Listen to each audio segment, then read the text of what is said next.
Hey guys, welcome to a very special Hafiz Heart edition of Bake With Me. Obviously we're not in the kitchen, so we're not baking, but we have a very special episode that we wanted to provide for you.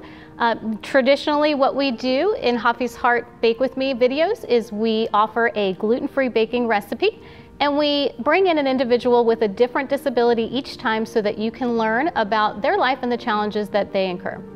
But today we put together a panel of individuals from the LGBTQ community, and we wanted to do an awareness episode. But let me make myself very, very clear. In no way, shape, or form do we feel like being in the community of LGBTQ is a disability. That is not what this is about. This is about awareness. Awareness, because we feel like it's so important. I don't know if you've heard recently, but the Supreme Court decided in favor of a bakery who denied a gay couple a wedding cake. So what that told me was that as far as I feel the LGBTQ community has come, we still have a long way to go. So this is why we put this panel together. So I would love for them to introduce themselves to you so you get to meet these incredible individuals. Tatiana, would you like to start? Yes, thank you, Robin, so much for having me here today.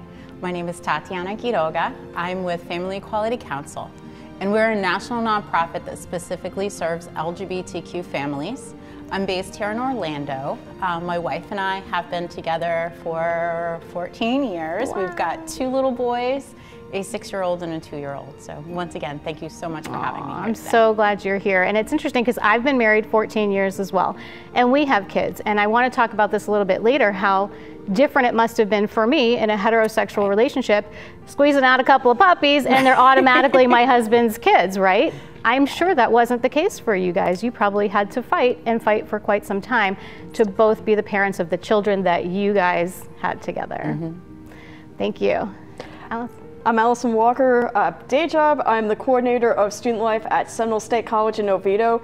I'm an openly gay staff member committed to helping sure our college students have a fun, relaxing place on campus by getting involved, but also by being openly out to the students, showing that they can feel safe, they can be comfortable and feel open to expressing their identities, no matter what they identify, and having that visual representation, besides a lot of rainbow flags in my office, but also just ensuring that students have that safe space, that the second they walk onto the campus, they walk into that student life office, they know they have somebody here who's open, who's proud, and just helping try and make the world a better place. It's amazing, and it's so important, especially for our youth. And we can talk about this later as well, but Absolutely. I think one of the most challenging things for teens is figuring out who they are. It doesn't matter if you're in the LGBTQ community. It's difficult at that age anyway, but you add in something like this and it makes it even more challenging. In fact, Tatiana, you can help me here, but I think the statistics for teen suicide for the LGBTQ community is much higher than the traditional community. And then including too the trans component also within the trans Exactly, community. which we will it's definitely way even higher than that. Thank you, thank you. Sir. Thank you for inviting me also. My name is Thomas and I am a stay-at-home dad. My husband and I have been together for 15 years this October. Nice. But married since 2009, before it was legal.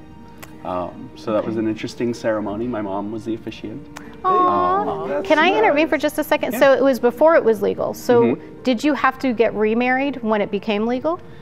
We were in Las Cruces, Nevada on Black Friday, and it had just been legalized there in I'm sorry, not Nevada, New Mexico. Oh, okay. And it had just been legalized there. And we thought, well, we're here in the state. We were we're here for Thanksgiving, but let's just hop on down to the courthouse and make this legal. But it was closed, and my father-in-law knew the clerk of court, called him up. What? They opened the courthouse for us that day. Serious? Yeah, we got married in Las Cruces, New Mexico. It was great. And then when it was legal nationwide, we just had a little party at home. Nice. So it was like having 3 weddings, one when we got married, and then one where we made it legal in New Mexico, and then one where okay, well, here in Florida, we're married now too, so. That's awesome, thank you. And how about you? I'm Joel Strack.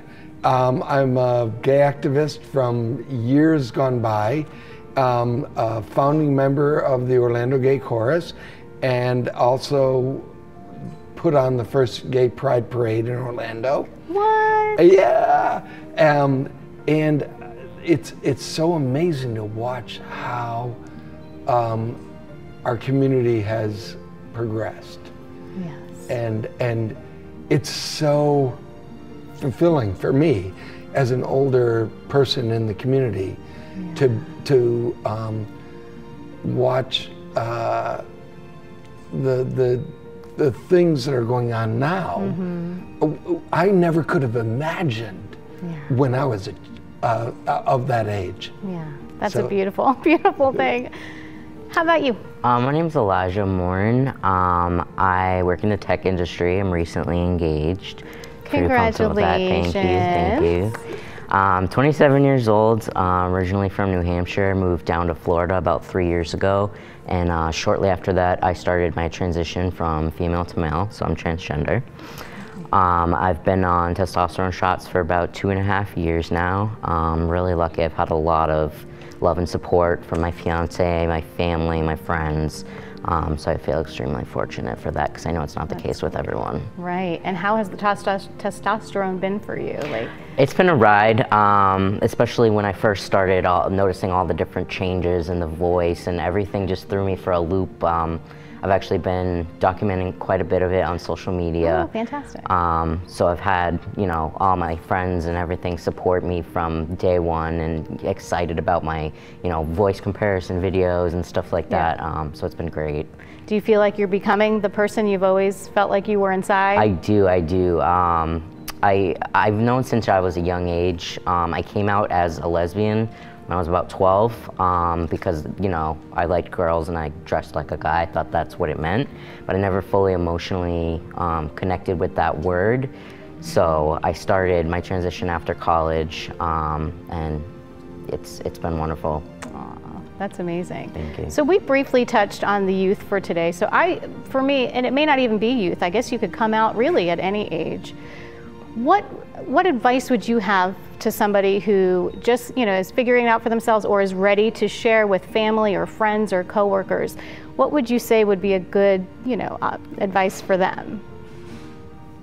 Anyone? Well, Thomas, take it. Well, just remember that you're part of a community. There are lots of resources out there. There are a lot of people out there who want to be loving and supportive regardless of what your home situation is. But also remember that just because you're a part of a community doesn't mean you have to be representative. You're not the sole representative of that community. So don't feel like you have to fit yourself into any mold. Be yourself. That's an excellent point. Right? If you're your truest self, then the rest of the community is going to embrace that as a special new part of their community. Yeah. Joel? And my thought is, you need to take your time and make sure that the people that once you know yourself, that's great, but you need to take your time and make sure that when you come out, it's going to be a good experience for you. Right. Because you don't want to jump into a space that's... But you may not know. You may not know if it's going to be a good experience or not. You could have people, in your family react in different ways. I'm sure that you guys have experienced that. Elijah, it looked like you had something. Yeah, I was... so one thing that I wish someone had told me before my transition is be patient. Coming out as trans is this big, exciting thing, and I didn't really stop to think of how it would affect the people around me. And I would say, if you're not immediately met with complete positivity, don't freak out. Like, for instance, my mother, who is the most accepting person ever, she's a teacher, she's had people come out to her, she got really sad for a while, and it really threw me for a loop. I'm like, what's going on? And she said something that really stuck with me. She said, I have to mourn the loss of Erica to open my heart for Elijah. And that really stuck with me. So think of how it affects other people. So it's not just them being supportive of you, it's you being supportive of them as well. Exactly. And pronoun slip-ups are going to happen. Yes. It doesn't mean that they don't support you. Okay, good. So that doesn't upset you? It doesn't. As long as they're trying is what's important to me. Right. That's really good. And I'd like to throw in there too that, lots of times it's I view it as kind of a misconception about coming out, where it's this one-time event in your life that happens. Like there's a parade that suddenly, jumps out of like a musical, and party, like there you are with like rainbows and glitter, And unfortunately, it's not. So lots of times, it's a process. That's why it's called the coming out process. And you're going to do it several times in your life, over and over again. And hopefully you get to a place in your life where it's comfortable and you're at the grocery store and it's nothing but a thing to say, yeah, me and my wife are picking up a gallon of milk for our 2 boys, versus wondering what the cashier is suddenly gonna say or look at you, or, so it's a matter of, kind of echoing what everybody's saying, is learning to be comfortable with your authentic self in your own skin, and realizing that is just, some coming out will be obviously much bigger because you have to, share that news with your family, with coworkers, with your employment, housing situations could be affected. It touches all aspects of our lives. So it's continual. It's a process for the rest of your life. Exactly. So we were saying earlier about, I don't know what we were saying earlier, sorry. Actually, I just remember. So if you have a situation where, the political climate we're in and all the different religions and all of those things, if you come across somebody at work, in the grocery store, whoever, that is negative toward the LGBTQ community, what do you recommend? How do you think we should handle that as allies? Well, I mean, I guess, I don't know about for you guys, but I've got hater blockers up. I don't have time for that. Okay. I really, honestly, I'm not out there I'm there. I look at, and my wife and I look at this together, is that we have no problem bringing awareness. We have no problem educating. We'd rather people stop and ask, where did these 2 boys suddenly come from? We have no problem answering questions about how we created our family, about the dynamic of our relationship.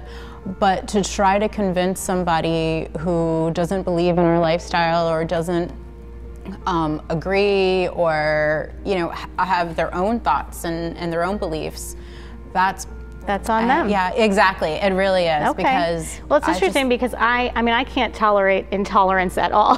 Right. Wait, did I just say I'm intolerant to intolerance? So if somebody makes a joke about religion or about somebody's ethnicity or being LGBTQ, I get immediately defensive. But you really stated an interesting point. I really don't have to. I mean, I might correct them in some way because I can't help myself.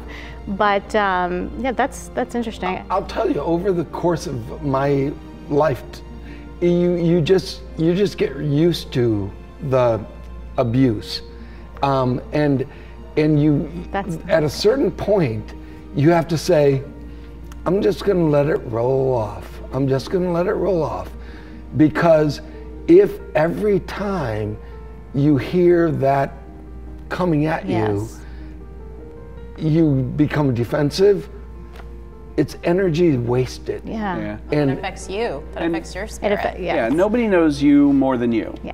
Right? And so if you're never going to change somebody's mind who doesn't want their mind changed. And so if someone has questions, my husband and I get a lot of questions about our boys as well. And I'm happy to answer those questions, but just remember, I'm not the sole representative of my community. Do you know what I mean? My experience may not be the typical experience. So, I'm happy to answer questions. I'm happy to be friendly and engaging.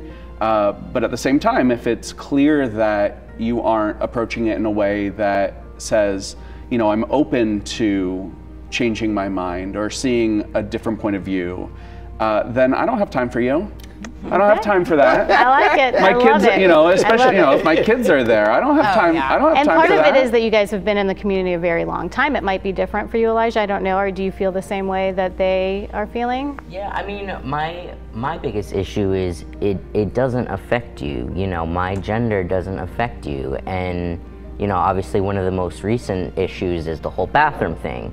Trans people have been sharing the bathroom for long before Target, came out with a statement. And, I'm more scared to be in there than you are to have me in there. I beeline it right for the stall. And it doesn't affect you. That's true. It's so crazy. My brother is trans as well. Yep. And I think it's more about the other than the individual, because he's living his life just as normal and natural as he is. And it's so odd to think that people are affected more than he is. Yeah. Wow. Because he's going through, I'm a gay guy, but he's going through bigger issues and bigger transition and bigger issues than I am. And he's still holding up. He's still a strong man. And so it's odd that other people would even care. Right. Can I ask a question? Yeah, also? sure. So, do you find, because I feel like I've seen some of the most frustrating intolerance towards the trans community is from the LGBT community itself. I feel like we're some of the worst transgressors of intolerance towards the trans community. That's an interesting. And It's something I definitely didn't anticipate, and at first when I started transitioning, I actually struggled because I love the LGBT community. I've always been so proud. Of course. And when I started transitioning, I suddenly found myself as this white heterosexual male, and I felt like I was a complete different demographic now, and I struggled to feel like I was still part of the LGBT community, regardless of, I'm still part of the acronym. I still felt a little weird going to gay clubs, which I always used to go to. My fiance is a cis woman, just finding us at gay pride events and stuff like that. I didn't anticipate how different I would feel. Right. Because now you're straight. Exactly. You're a heterosexual male. Yep. And your fiance is female. Yep. So you're straight. So now and let me tell you, white male privilege is a real thing. It's a real thing. It is very eye-opening to go from here to here. And Interesting. So Joel, we briefly touched on how things have changed. How do you guys feel things have changed for the LGBTQ community in the past 5 years compared to the past 50 years? Because I know that we've come a long way, but like I said, we have a long way to go. Tati, you look like you want to. I really wanted to piggyback on what you had said earlier when you had said, like, you take such pride in watching something like the Pride Parade here in Orlando grow to the extent it did, and you had never imagined being able to have the things that we have now. And that very set home for me, because I feel the same way. And coming out, when I first came to UCF, I never imagined being able to get married, start a family. Like, those were not things that were in our reality. Like, that just never happened. It was just like maybe in Hawaii at the time they did what we used to call civil unions, but that was kind of it. That wasn't the path. And for me, part of my coming out process was feeling like I had to make a choice between coming out and being my authentic self and marrying my career, or living in the closet and getting married and having a family. Like, there was no way to be able to combine the two. So now to be able to watch, not to age myself, but now to be able to watch younger generations, like straight out of high school, being able to get married and have kids, and like, it's nothing but a thing. It's like amazing. It's that just wasn't our reality, and especially with the work that I do, like just being able to see kind of like older parents create families, because it was never viewed as an option before. Awesome. So just having so much more rights and freedom and almost equal automatically citizens. without having to fight for them, like you guys had to fight as well. Right. What were you going to say, Joel? No, that's it. Oh, that was it. That was it. Go ahead, Allison. My end of it, like, because when I came out versus where I wish I came out, like, I wish I came out when I was 18 because I was petrified. But also too, I mean, back then, that was 2005. That wasn't nowhere near where we're at now. And I even tell myself, because it shocks how many people when they find out how open out I am now, they're like, wait, you weren't out when you were 18? I'm like, no, I was petrified. I didn't have the resources, the access, or anything like that. To where when I finally came out at 24, it was much better. I mean, we still have gotten a lot further since then, 6 years later, but just even from that knowledge and that experience and knowing the resources, also be able to better educate my family, because I knew in my first year, my mother, she had a lot of education, but she took that initiative, and I got lucky. Yes. She was the one who took that initiative to go to Pride festivals with me, support me. She doesn't miss a concert. Yes, my mother goes this weekend. But I got lucky for that, because back when she was raised to hate the gays. Yeah. And that stinks, and that's horrible. But now she's like, I don't care. My daughter's gay, and I love her, and she's awesome. And I got lucky. Let me ask a question, and I'm sorry that I'm going to call you out on this, but Tati, you're more feminine, and you dress a little different. But you know, you, Allison, you're very gay. You're very outright. You let your freak flag fly. So when you walk up, I don't question. And I probably shouldn't do that anyway. But it's pretty clear that I think, you know, okay, she's a lesbian. When I look at you, Tatiana, I would not know that. So what do you think about, you know, a I always have a like running that? joke with my wife where I'm like, I'm outed because I'm standing next to her. Correct. And that's so annoying to me, because I totally want to like have this like, you know, on my forehead being like lesbian, because I'll see other lesbians at Target and I'm like, hi. I'm one of you. You may not know it. I'm like, no, I'm one of you. Yeah, and I'm like, I have my membership card right here. Like, you walk in the door and you're out. Oh, the second you know, you could tell, because I realized, and especially part of my own identity development, because I thought, you know, growing up oh, I'm gay, I have to be masculine. But then realizing, and thank you therapy, but also realizing my identity of it was I associate back to the masculine identity. That's where I feel more comfortable. Now, yes, I am very gay and I prefer the masculine pronouns, but that's just where I associate myself and my level of comfort. And yeah, I'm a sarcastic joker. I love making fun of myself because that's me and that's how I cope. But the serious part of it, though, is every stereotype, yeah, that's me, and I own it, but also educating the students and educating others that this is not, when you see a lesbian, this is not the exact image. It can be feminine, it can be masculine, it can be a mix of both. It could be anything. It doesn't matter. Yes, you can thank be gay you. and still look feminine. You can be gay and still look masculine. That it is, don't matter. I love it, and that is a great. Go ahead. Oh, I was going to say, it's interesting that you experienced that, because I feel like I experienced that on the other side. Yeah. Where I had to learn to be like, I can wear lipstick. Like, Yes. it's okay. Yes. I can express myself in a very feminine manner. What does a lesbian look like? Yeah, exactly. Exactly. That needs to be a whole book. These are excellent points, guys, and I just want to say thank you so much for being here. You sharing your story, and like you said, you're just a snapshot of the LGBTQ community. This is not everybody's experience, but this is a part of the experience. So for you sharing, we hope that some people can gain some insight and some awareness to that. So thank you so much. Before we wrap up, is there anything else that you feel the world needs to know on behalf of the LGBTQ community? Take advantage of the resources, please. Yes. Especially living in resources. Orlando. We are very fortunate. This is one of the top LGBT-friendly cities in America. We have so many different support services, especially for our youth. I know you're planning at the end, at least, the video to include all those resources, but take advantage of it. If you're a student in high school, check to see if your college has a gay-straight alliance, or talk about starting one. Work with your admin. There's so much support services. It does get better. I promise you. To our Don't youth. make assumptions. Exactly. When you meet other individuals, to experience them as human beings. Don't make assumptions. I love that. And that really is across the board. That's in life, that's with anybody you meet. We walk through this world together and we have no idea what anybody else has been through.